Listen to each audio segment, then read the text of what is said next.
पिछले 3 एपिसोड में हमने गूंज को समझने की कोशिश की।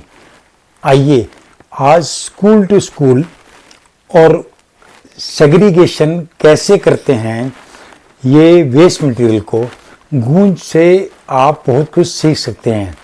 ये वीडियो आखिर तक देखिए क्योंकि इसके अंदर बहुत कुछ छुपा है। इसके अंदर गूंज की फिलॉसफी तो है ही, पर एक इंसानियत और एक बिजनेस का कंसेप्ट भी है। आखिर तक देखिए स्कूल टू स्कूल।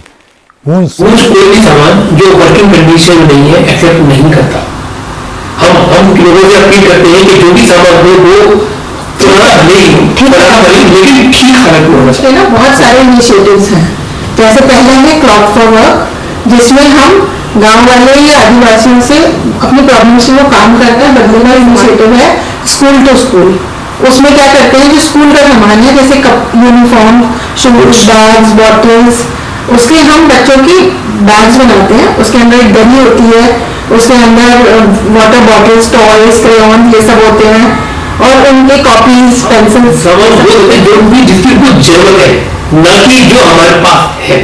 कराएंगे और फ्री में हमें देना नहीं है, तो हम उसको as a incentive tool use करते हैं कि वी टेल देम कि अगर आप 1 मंथ तक रोज़ नहा कर आओगे, रोज डिसिप्लिन से रहोगे, वेल बिहेव करोगे या पढ़ाई अच्छे से करोगे, नीट एंड क्लीन आओगे, तो ये आपको एज ए इंसेंटिव देते हो आप। इंसेंटिव तो आप एक तरह हाइजीन के ऊपर, हाँ, या उसकी एजुकेशन में थोड़ा आगे बढ़े या वो गेम में कुछ बढ़े, तो आप उसको not just a piece of cloth, जिसमें जो हमारे पास कपड़ा आता है, जितना भी हमारे सूती कपड़ा आता है, जैसे रजाई के कवर्स आते हैं, पतला सूती कपड़ा आता है, उसके हम लोग सैनिटरी पैड्स बनाते हैं गांव की लेडीज के लिए।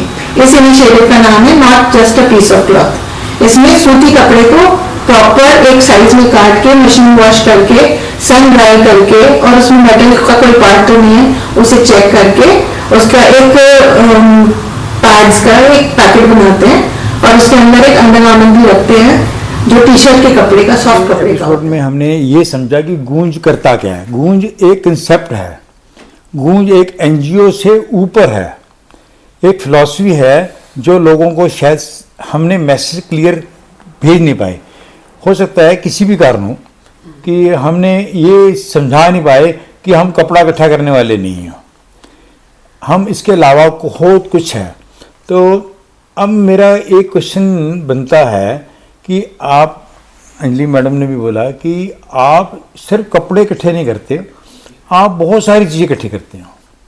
आप बिल्डिंग का मटेरियल भी हो सकता है, आप टॉयज़ भी हो सकते हैं, कोई एंटरटेनमेंट का पार्ट भी हो सकता है, पर कुछ चीज़ें ऐसी हैं जिसके अंदर हाइजीन जुड़ा हुआ है, क्योंकि हर चीज़ आप जो ली वो सीधा आप किसी एंड यूज़र को दे नहीं सकते।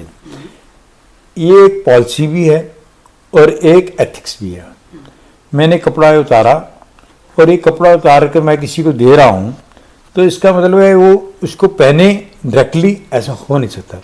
तो गूंज कैसे करता है इस इतने बड़े वॉल्यूम को, कपड़े को लेके, या और कोई मटेरियल है, अब कोई चीज़ फैन है चलता नहीं है, तो उसका क्या ये प्रोसेसिंग होता है या आप उसे ख़राब ही दे देते हो? ये एक ज़रा इस पर आप हमें बताइए। तो सर ऐसा है कि जब भी हम गूंज के बारे में लोगों में अवेयरनेस क्रिएट करते हैं, हम उनको बताते हैं पहली बात वो क्या सामान दे सकते हैं, नंबर 1, और दूसरा जो भी सामान दें वो साफ दें, रीयूजेबल कंडीशन में दें, और जैसे आपने पंखे की बात की या और कोई इलेक्ट्रॉनिक हो वो वर्किंग कंडीशन में दें। गूंज कोई भी सामान जो वर्किंग कंडीशन में नहीं है एक्सेप्ट नहीं करता। हम लोगों से अपील करते हैं कि जो भी सामान दें वो पुराना भले ही हो लेकिन ठीक हालत में होना चाहिए। ओके। तो उसमें सर मैं थोड़ा बताने को, इसमें क्या होता है, हम जब भी अवेयरनेस करते हैं लोगों में, कलेक्शन कैंप होता है उसमें भी हम लोगों को बताते हैं, अपने मैसेज में भी बताते हैं, लोगों को बताते हैं कि जो भी सामान है साफ सुथरा रहे। तो प्रोसेस ऐसा, जब भी सामान इकट्ठा होता है, चाहे वो ड्रॉपिंग सेंटर से इकट्ठा हो, चाहे कलेक्शन कैंप से इकट्ठा हो, वो गूंज के सेंटर दिल्ली में जैसे सरदार विहार है वहाँ जाता है, वहाँ सारा सामान छाटा जाता है, कपड़े अलग, खिलौने अलग, बर्तन अलग, सारे छाटे जाते हैं, और जो सामान यूजेबल कंडीशन में होता है उसको पैक किया जाता है, मेल के हिसाब से, फीमेल के हिसाब से, कल्चर के हिसाब से भी इवन ये भी ध्यान रखा जाता है अगर पंजाब की तरफ सामान जा रहा है तो साड़ियां ना जाए, अच्छा, और अगर साउथ में जा रहा है तो पंजाबी सूट ना जाए। ठीक। कल्चर का भी बहुत ध्यान रखा जाता है वेदर का भी। और वेदर का भी ध्यान रखा जाता है। और इसके अलावा मान ली किसी ने पजामा दिया और उसमें नाड़ा नहीं है तो उसको रिपेयर किया जाता है। या किसी ने, आपने एग्जाम्पल दिया, वैसे तो लोगों से अपील की जाती है जो भी सामान में साफ सुथरा दे, किसी वजह से किसी ने सामान ऐसा दिया है जो कि गंदा है तो उसको धोया जाता है, साफ किया जाता है। कोई भी सामान यह है वो जो बड़े सम्मान के साथ पैक किया जाता है, कल्चर वाइज, साइज वाइज और यूजुअल कंडीशन के हिसाब से और वेदर कंडीशन के साथ, उसके बाद ही वो आगे जाता है। उसके बाद क्या होता है, पैक बना लिए जाते हैं, मेल अलग, फीमेल अलग, साइज अलग, और फिर जहाँ जहाँ जरूरत होती है उसके हिसाब से ट्रक में डिस्पैच किया जाता है। और फिर वहाँ पर गूंज के अलग अलग इनिशिएटिव्स हैं और वहाँ उसको यूज किया जाता है और वहाँ पर उनकी नीड के हिसाब से वो सामान दिया जाता है। हम सामान वो देते हैं जो उनकी, जिसकी उनको जरूरत है, ना कि जो हमारे पास है। इससे आप अभी क्लियर होता जा रहा है कि जो मटेरियल हमने दिया वो मटेरियल को आप प्रोसेसिंग करते हैं, हाँ जी, उसकी सेग्रीगेशन करते हैं, बिल्कुल जी। क्योंकि ये तो बहुत भी, और जो सामान इस्तेमाल नहीं हो सकता है उसके एनवायरमेंट फ्रेंडली सामान बनाए जाते हैं, जैसे मोबाइल के पाउच हैं, बैग हैं, अलग अलग कतरन की बाउल्स हैं, ऑफिस के फोल्डर्स हैं, जिसका इस्तेमाल नहीं किया जा सकता है। और वो फिर वो जो है एनवायरमेंट फ्रेंडली जो सामान होते हैं वो को फिर गूंज सेल करके फंड जनरेट भी करता है। हाँ, तो मैं इसी क्वेश्चन को पूछना चाहता था कि एक तो आपने जो कुछ सेग्रीगेशन कर लिया, सेग्रीगेशन करके आपने रीज़न के हिसाब से और आपने उसको जो है उसके इंटरेस्ट के हिसाब से या उसके वेदर के हिसाब से या उसकी जो भी क्लाइमेटिक चीज़ें हैं या उसके ट्रेडिशंस के हिसाब से आपने उसे इकट्ठा कर लिया, सेग्रीगेट कर लिया और आपने उस एंड यूज़र तक चला गया। पर कभी कभी ये भी हो सकता है कि कुछ क्वालिटी अच्छी ज़्यादा चली जाए। भाई आपको सपोज करो आपको 100 आइटम्स वहाँ पर चाहिए थी पर आपने वहाँ पर 200 भेज दी, या आपके पास 200 बन गई हैं पर आप उसको उस एरिया के अलावा कहीं और दे नहीं सकते, ऐसा भी हो सकता है। तो अब जो कोल्ड वेदर है, कोल्ड वेदर में आपने वहाँ पे गर्म वुलन्स हैं तो आपने कहा कि नहीं ये तो जो कोल्ड एरिया है उसको ही हमने देने हैं, और कोल्ड एरिया में आपके पास एक्स्ट्रा माल आ गया और आपको तो उसको कैसे आप हैंडल करते हैं? सर, क्योंकि हमारा गूंज का जो काम है वो 26 स्टेट्स 26 स्टेट्स में होता है काम।